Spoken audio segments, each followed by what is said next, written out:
ہے بندگی کے لیے جان بیٹی کی میت اٹھائی پیری میں تہاں بھی تمہارا بساپ ہی کے لیے جو ہر لحاظ سے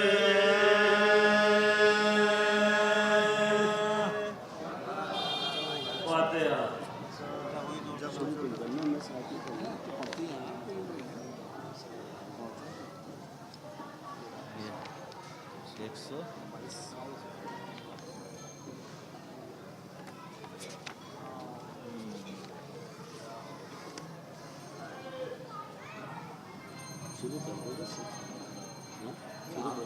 نہ کرتے ہوں تو پڑھتے ہیں اچھا لگتا ہے اپنے حساب سے شروع کریں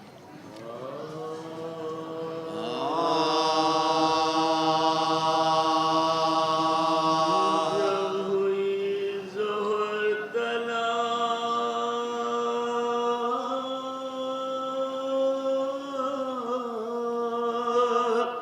قتل سپاہی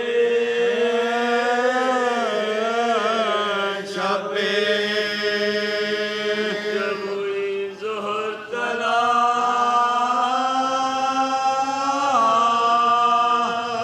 قتل سپاہی شب میرے اصغر نور نگاہ شب تھی فقط روح علی پوش پناہ شب حق سے کہتا تھا کہ تو رہیو گواہ شب حق سے کہتا تھا کہ تو رہیو گواہ شب سر فدا کر کے شریکے شہداء ہوتا ہوں آج میں تیری امانت سے ادا ہوتا ہوں جب ہوئے زور طلب قتل سپاہی شب اپنا قاسم میرا باقی ہے نہ اکبر باقی نہ علمدار سلامت ہے نہ لشکر باقی بھانجے ہیں نہ بھتیجے نہ برادر باقی اب فقط سر میرا باقی ہے اب فقط سر میرا باقی ہے اور اصغر باقی قتل اصغر ہو میرا سر بھی جدا ہو جائے اس امانت سے بھی شب ادا ہو جائے جب ہوئی زور طلب قتل سپاہی شب یا خدا تجھ پہ میں صدقے میرا لشکر بے نثار دل فدا جان فدا رو فدا کر بے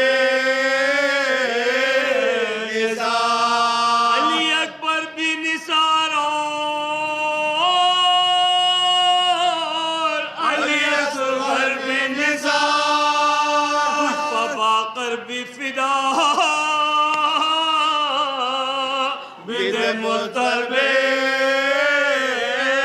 نثار میں نے جو کچھ تیری درگاہ سے پایا مولا سب تیری راہ میں خوش ہو کے لٹایا مولا جب ہوئے زور تلا قتل سپاہی شبیر وہ کلیجے پہ دھرے ہاتھ پڑے ہیں اکبر ہیں وہ عباس دلاور وہ حسن کا دلبر ایک ایک پیارے کو قربان کیا گن گن کر کی امانت میں خیانت نہ ذرا اے داور تو نے دولت جو مجھ خاک نشے کو سونپے وہ امانت تیرے بندے نے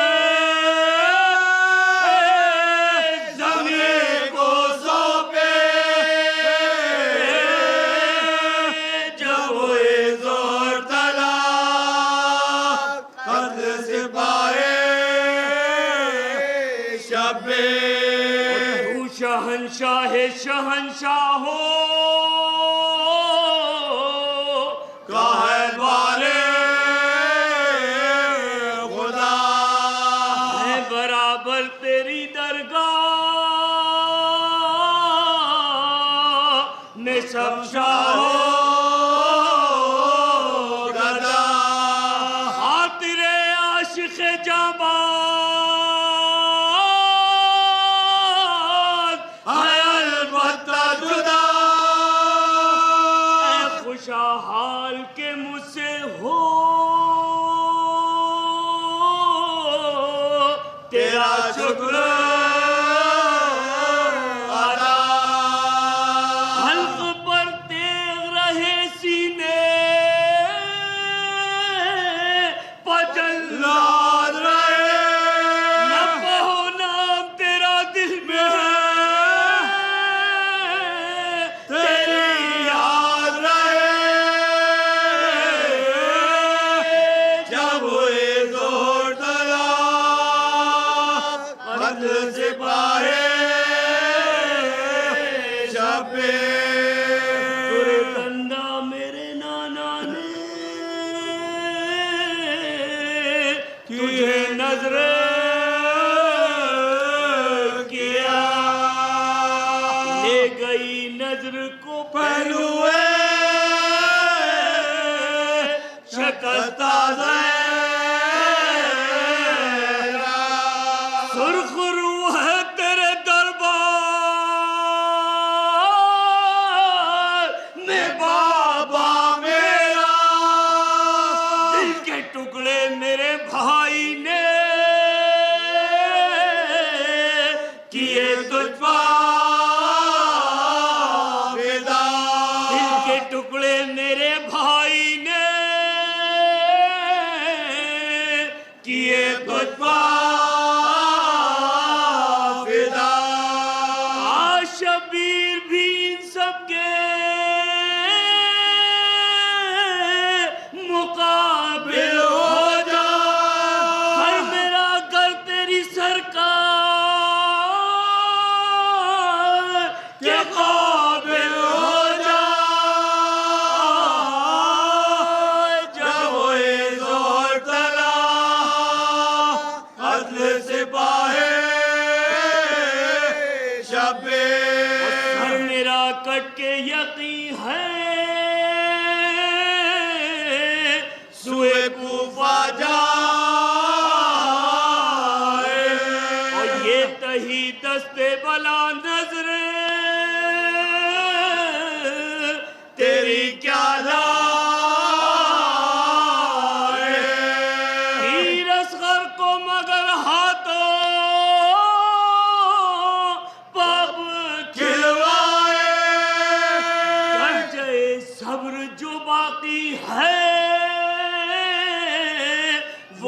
ہاتا درجہ صبر جو باقی ہے وہ اب ہاتا عشقش لاشِ اصغر تو بھلا لائے حسین ہاتھ خالی تیرے دربار نے کیا آئے حسین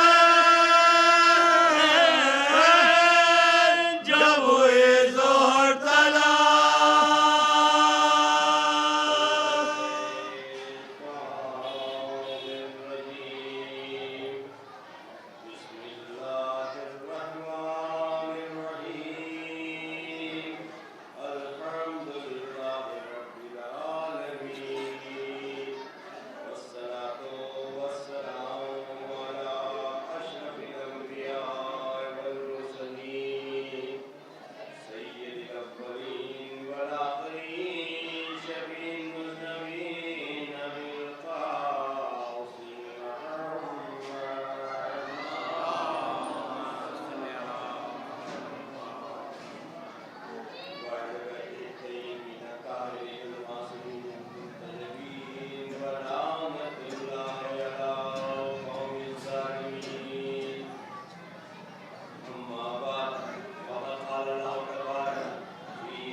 طلب چھپی ہوئی چیزوں کی گہرائی میں اترا ہوا ہے. اللہ اکبر. اگر آپ کسی موضوع کو غور کرتے چلے جائیں تو اس پہ پورا اشرا پڑھنے والے پڑھ سکتے ہیں کہ مولا فرما رہے ہیں چھپی ہوئی چیزوں کی گہرائی میں. اللہ اکبر. بہت ساری چیزیں تو آپ کے سامنے ہیں, آپ اس سے خدا کا وجود سمجھ سکتے ہیں, مگر وہ چیزیں جو چھپی ہوئی ہیں ان کے ظاہر ہونے کا, ان کے حوالہ ہونے کا وجود پتا نہیں ہے خدا کا. کیسے؟ اگر انسان اپنے اسی جسم کو لینا چاہے تو اور کر سکتا ہے کہ انسان کا یہ جسم ہے, اس کے اندر بہت سارے آرگینک سسٹمز ہوتے ہیں. چھپی ہوئی چیز ہے نا, مولا فرما رہے ہیں کہ چھپی ہوئی چیز کی گہرائی میں. اب آپ نے دیکھا یہ آرگینک سسٹمز ہیں, نرس ہیں, کڈنی ہے وغیرہ وغیرہ. اب اس کے بعد اور آگے بڑھیے, اس کے اندر ٹیشوز ہوتے ہیں, اس کے اندر ٹیشوز ہوتے ہیں, ٹیشوز کے اندر سیل ہوتے ہیں, سیل کے اندر نیوکلیس ہوتا ہے, نیوکلیس کے اندر ڈی این اے ہوتے ہیں. اب آپ دیکھتے چلے جائیے چھپی ہوئی چیز, ہر ایک چیز کے پیچھے دوسری چیز چھپی ہوئی ہے, اور اس کا حوالہ ہونا, اس کا ظاہر ہونا خدا کے وجود کا پتہ دے رہی ہے. آپ نے دیکھا کہ ڈی این اے تک پہنچ گئے, ڈی این اے کے بعد اس میں ایٹم مل رہے ہیں, تو معلوم ہو رہا ہے کہ ہر وہ شے باریک سے باریک چیز میں آپ چلتے چلے جائیں گے تو آپ کو جب جب اس کا پتہ چلے گا تو معلوم ہوگا کہ خدا کے وجود کی وہ آگاہی کر رہی ہے کہ خدا وہاں تک پہنچا ہوا ہے. ایک درود پڑھے باوجود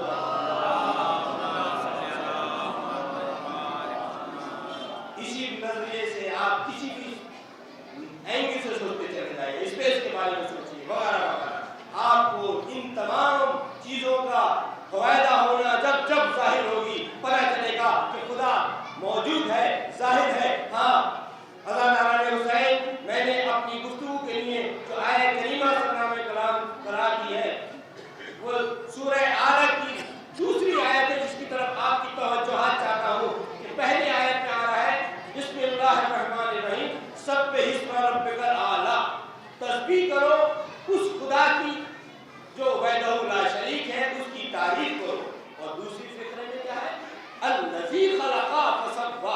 کہ نہ صرف ہم نے ہر شے کو خلق کیا ہے بلکہ ایسا خلق کیا ہے کہ درست اور مناسب ہے۔ اللہ اکبر، کتنا بڑا چیلنج ہے۔ آپ غور کرتے چلے آئیے کہ خدا ایک درست آواز میں ایک اور درست آواز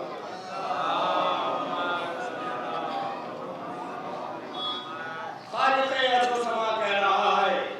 میں نے پچھلی بھی مجالس میں کہیں کہیں شہر کے بھی لوگ میں دیکھ رہا ہوں یہاں میں یہ جملہ آیت کریمہ کو پڑھ چکا ہوں، اس بات کی تشریح کر چکا ہوں۔ بس چند ابھی میں ایک بات کو پھر بتا دینا چاہتا ہوں، کیونکہ اس آیت کریمہ جس پہ میں اپنی گفتگو کو آگے بڑھاؤں گا وہاں یہ بات آ جاتی ہے کہ آپ نے جب اس سولر سسٹم کو دیکھا، اس کائنات کو دیکھا، جو میں بول چکا ہوں، پھر دوہرا دوں اس 2-3 لمحے میں کہ خدا نے اپنی کائنات میں کیا کیا خلق کیا ہے۔ آپ کو یہ پتا ہے کہ ہوا ہے، سورج ہے، چاند ہے، پانی ہے، یہ ہے، وہ ہے، جن ہے، انس ہے، اور یہ سب پڑھتے چلے جائیے، اس کائنات میں جائیے، یہ سولر سسٹم مل رہا ہے جو صرف کتنا ہے 93 ملین مائل کا فاصلہ ہمارے اور زمین کے سورج کے بیچ میں ہے، اس کا 40 گنا کر دیجیے تو یہ سولر سسٹم بن رہا ہے۔ اس کے بعد معلوم ہو رہا ہے کہ 100 بلین گلیکسیز ہے۔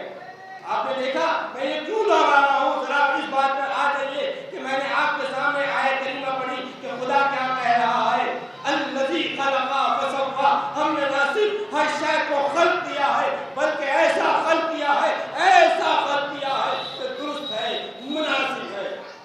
آپ نے غور کیا 100 بلین گلیکسیز ہے اس کائنات میں، کیا اس کی کوئی تصور کر سکتا ہے کتنی بڑی کائنات ہے اور اس کے اندر کتنی مخلوقات ہیں؟ اسی سرزمین کو آپ دیکھ لیجیے، کوئی بتا سکتا ہے کہ کتنی مخلوقات ہیں اور اس ہر خلقت میں کتنی خلقتیں ہیں؟ مگر اس کا خالق کہہ رہا ہے الذی خلق فسوی، نہ صرف ہم نے خلق کر دیا ہے بلکہ ایسا خلق کیا ہے کہ ہر شے درست ہے، مناسب ہے، نہ اس میں کسی ذاتی کی گنجائش ہے، نہ اس میں کسی کمی کی گنجائش ہے۔ تم غور کرتے چلے جاؤ، تمہیں ہر جگہ پہ یہ ہمارا چیلنج ہے کہ تم کہیں دیکھ کر بتا جاؤ۔ اور اس آیت کریمہ کو بھی میں پڑھوں گا، تھوڑا سا لمحہ اس پہلو پر غور کرتے چلیے کہ انسان کو ہوا چاہیے تھی، پانی چاہیے تھا، سورج کی ضرورت تھی۔ دیکھ رہے ہیں آپ، دیکھیے اگر یہ سورج نہ ہوتا تو کیا ہوتا؟ سورج نہ ہوتا تو وہ پانی جو سمندر میں بہ رہا ہے کوئی میلوں دور، اتنا بڑا اٹلانٹک اوشن ہے، پیسفک اوشن ہے، وغیرہ وغیرہ، یہ پانی جو 72% ہے اتنا زیادہ، مگر کہاں ہے؟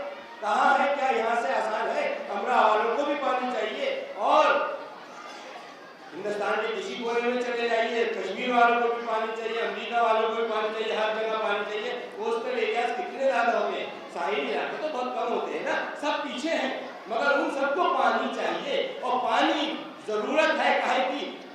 پیڑوں کی بھی، پودوں کی بھی، ہمیں پیڑ بھی کھانے کو چاہیے، ہمیں جانور بھی چاہیے، جانور کو بھی پانی چاہیے۔ تو خدا نے کیا نظام بنایا کہ اس کے لیے ایک سورج کو خلق کیا جو تمازت دے گا اپنی، اور اس تمازت سے وہ پانی جو میلوں دور ہمارے لیے ہے مگر ہم تک نہیں پہنچ سکتا، وہ ایواپوریٹ ہو رہا ہے، ایواپوریٹ ہو کے ہوا میں جاتا ہے، جا کے کنڈنسیشن ہوتا ہے، اس کے بعد جو بارش ہوتی ہے، بارش لہراتی بھی آتی ہے، ہر جگہ اپنا ابر کرم برساتی ہے۔ دیکھا آپ نے وہ پانی جو میلوں دور تھا، الذی خلق فسوی، میں نے ایسے نہیں کہ پانی وہاں خلق کر دیا، نہیں، سورج کو بھی خلق کیا ہے تاکہ اس کی تمازت سے وہ پانی جو ہے آپ تک پہنچے گا۔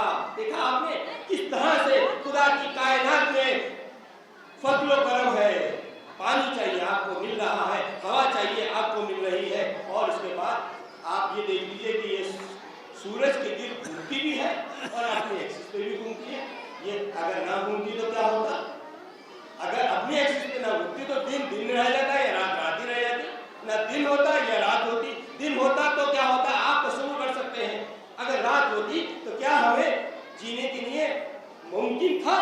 انٹارکٹیکا لوگ جاتے ہیں، جا کے بتا دیں گے کتنی تکلیف ہوتی ہے، ہم کو دیکھتے ہیں ہر سال ایکسپیڈیشن، تو ہمیں پتا ہے کہ جب وہاں پہ رات ہوتی ہے تو کتنا جینا محال ہو جاتا ہے، کتنی مشکلات آتی ہیں، کیسے انتظامات کرنے پڑتے ہیں۔ مگر خدا کی خلقت کے لیے یہ ضروری تھا کہ اس نے اس سرزمین کو بھی گھمایا ہے اپنی ایکسس پر بھی، اور سورج کے گرد گھوم رہی ہے۔ اس سے کیا ہو رہا ہے؟ موسم आपको मौसम के फल मिल रहे हैं, देखा आपने कितना फजल करम है कि ये, और यही नहीं कि आप स्पेस से अपने आप पर आ जाइए, है अपने वजूद पर गौर करना शुरू कर दिए। इंसान को अपने वजूद पे भी ये कुरान मजीद ने कहा है कि तुम हमारी मखलूक पर ही नजर क्या डाल रहे हो, सिर्फ अपनी खिलकत पर ही नजर डाल दो, जो मैं पहले भी पढ़ चुका हूँ।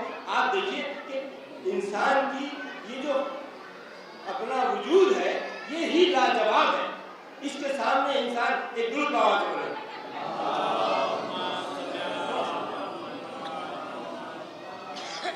अल्लज़ी खलक़ा फसव्वा, हमने न सिर्फ हर शय को खल्क़ किया है बल्कि दुरुस्त को मुनासिब कर दिया है। इंसान को खाने के लिए चबाने की जरूरत पड़ती है, दांत मौजूद है ना, हाजमे की जरूरत पड़ती है, खा तो लेता है इंसान मगर उसके हाजमा डाइजेशन जरूरी है। खुदा का निज़ाम कुदरत देखिए कि फौरन जब आपने चबाना शुरू किया तो दांतों से सलाइवा निकलना शुरू हो गया, आपके जवाब में धन निकलता है जो मदद करता है डाइजेशन में। आपने देखा कि ये ना होता सिस्टम तो क्या होता, आप देखते चले जाइए, बढ़ते चले जाइए, हर हर जगह पर निज़ाम कायनात में क्या क्या करिश्मा है। और इंसान एक और मंजिल की तरफ भी ले जाता हूँ। देखिए ये बहुत वसी चैप्टर है, बस आपको इशारे डिफरेंट डायरेक्शन के लेके मंजिल पे तमाम करता हूँ ताकि आप उस आयत का मफहूम समझने की जितनी भी कोशिश कर सकते हैं करिए कि हमने न सिर्फ अशर को किया बल्कि दुरुस्त मुनासिब है। तो आप देखिए इंसान जब पैदा होता है तो उसको दूध की जरूरत पड़ती है ना, उसी वक्त वो दूध मुहैया होता है। कब? जब औरत के यहाँ बच्चे की विलादत का वक्त आता है, किसी औरत के यहाँ कभी और होता है। आप देखिए निज़ाम कायनात, खुदा की खिलकत का करिश्मा देखिए कि वो ही वक्त आएगा जब वो दूध मुहैया होगा, अदरवाइज मिलेगा ही नहीं। और यही नहीं बल्कि इंसान की जरूरत के लिए जिन जिन चीजों की जरूरत है वो 6 एलिमेंट है, पानी है, प्रोटीन है, कार्बोहाइड्रेट है, मिनरल है, विटामिन है, फैट है, ये 6 की 6 चीजें जितनी रिक्वायरमेंट है वो उस माँ के दूध में मौजूद है। देखा आपने, उस माँ के दूध में मौजूद है और उसी प्रोपोर्शन में मौजूद है जो हमारे जिस्म के लिए जरूरी है। क्या कभी ऐसा होता है एक गरीब आदमी कहे कि नहीं साहब मुझे मिनरल नहीं मिले, मुझे विटामिन नहीं मिले? नहीं, ऐसा नहीं होता। आपने देखा हर गरीब से गरीब औरत भी जो है जब इस नौयत में होती है तो उसको भी वो फैसिलिटी रब्बुल आलमीन की तरफ से मुहैया है। एक अमीर को है तो एक गरीब को भी है। आपने देखा निज़ाम कायनात कि हमने अगर औरत के लिए ये सिलसिला रखा है कि विलादत होगी तो विलादत होगी तो दूध की जरूरत है, दूध की जरूरत है, तो उस दूध में जो जरूरियात जिंदगी है हम उसी प्रोपोर्शन में, आज से पहले ये लोग नहीं जानते थे, WHO का नारा आया, उसने कहा नहीं माँ का दूध ही सबसे बेहतर है। देखा आपने, माँ का दूध सबसे बेहतर है, ये अब नारा उन पढ़े लिखे लोगों ने भी लगा दिया जो इस बात से गुरेज करने की कोशिश कर रहे थे। आपने देखा कि ये चीज क्या है। और यही नहीं, अल्लाह ऊपर एक दिन मेरे मालूमात में और इजाफा हुआ कि एक चीज होती है DHA जो इंसान की इंटेलिजेंस के लिए नहायत जरूरी है, वो माँ के दूध में सबसे ज्यादा मुहैया है। आप देख रहे हैं कि अगर इस बच्चे को जहानत चाहिए तो खुदा ने वो निजाम रख दिया है कि खुदा जब देख रहा है कि बच्चे को जब ये दूध पिलाया जाएगा तो उसको जहानत की जरूरत है, तो माँ के दूध में वो भी चीज मुहैया है। एक दुरूद पढ़े को आवाज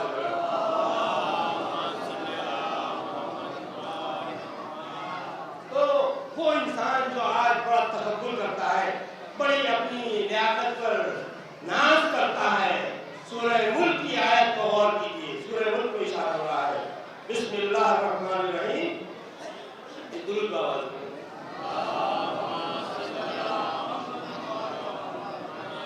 बिस्मिल्लाहिर्रहमानिर्रहीम। मा तरा फिल खल्क़िर रहमान मिन तफावुत फरजइल बसरा हल तरा मिन फुतूर सुम्मा रजइल बसरा कररतैन यनक़लिब इलैकल बसरु खासिउन व हुवा हसीन।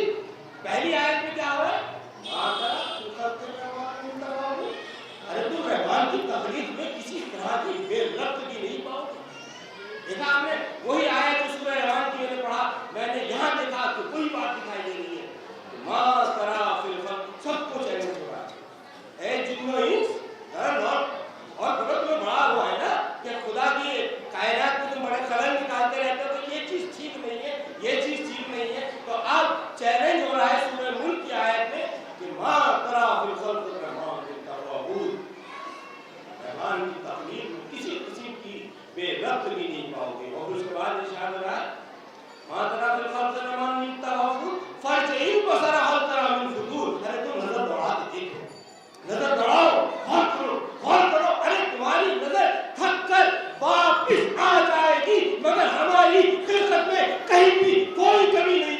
देगी। एक दुरूद पढ़े तो आवाज में।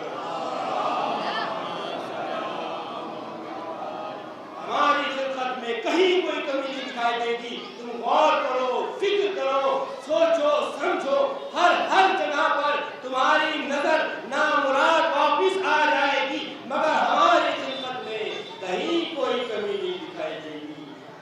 हमने हर शय को खल्क किया है दुरुस्त मुनासिब। देखा, ये खुदाए वहदहू ला शरीक है जिसने इतनी बड़ी कायनात को खल्क करके इतना बड़ा चैलेंज कर दिया है कि जाओ देखते रहो और देखते थक जाओगे, मगर हमने जो किया है वो सही किया है। तो खुदाए वहदहू ला शरीक जब ये कर सकता है तो उसके पैगामात क्या गलत हो सकते हैं?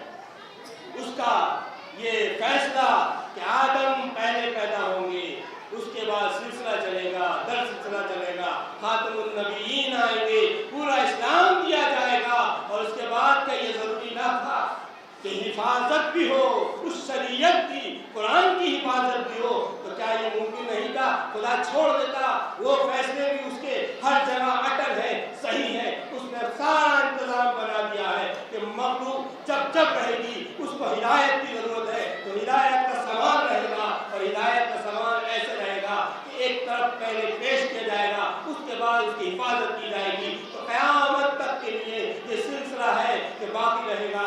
हाँ हुसैन मैं क्या क्या बयान करूं। खुदाए वहदहू ला शरीक ने जितनी भी तालीमात दी है सब अपनी जगह मुकम्मल है, इसमें कोई खलल नहीं है, कोई कमी नहीं है।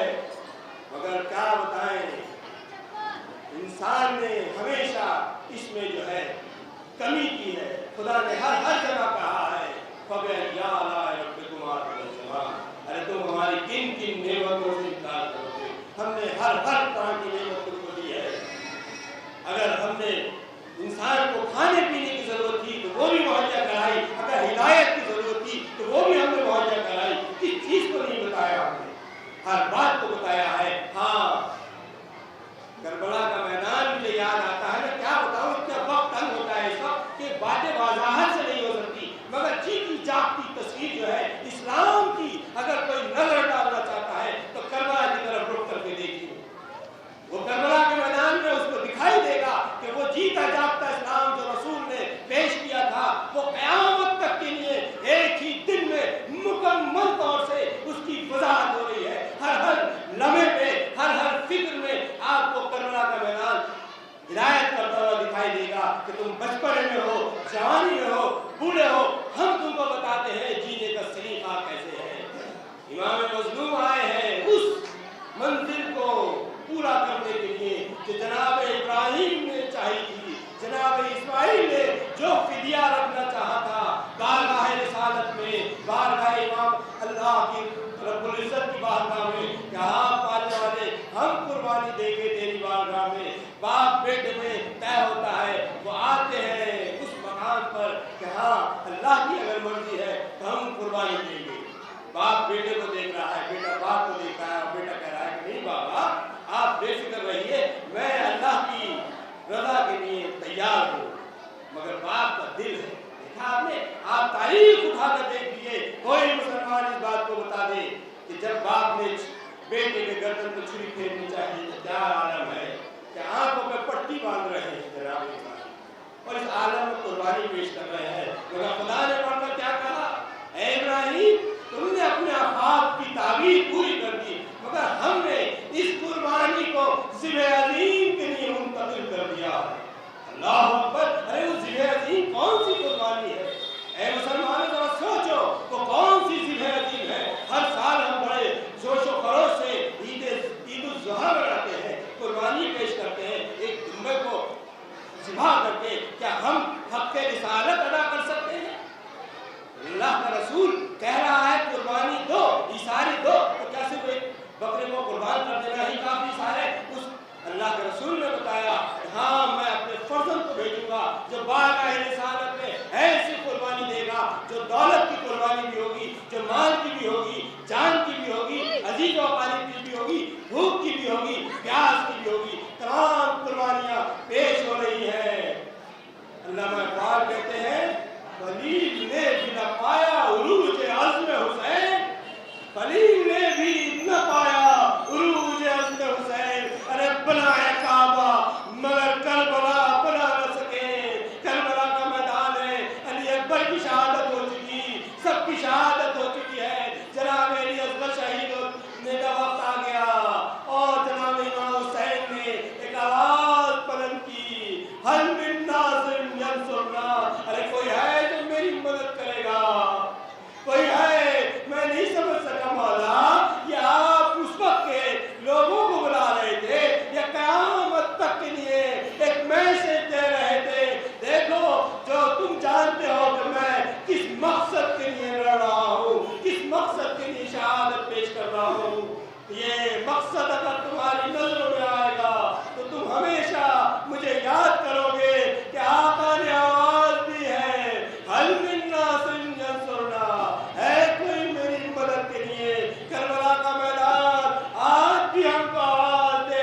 होना मगर इस आवाज का बुलंद होना था कि जनाब अली असगर ने झूले से गिरा दिया।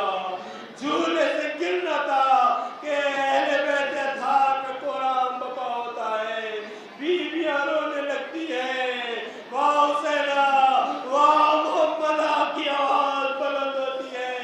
मौला कहते हैं ए मेरी बीवियों आपको क्या हो गया है, ए जनाब ज़ैनब क्या माजरा है। मालूम हुआ कि अली असगर ने इस आवाज के बुलंद होने पर अपने आप को झूले से गिरा दिया।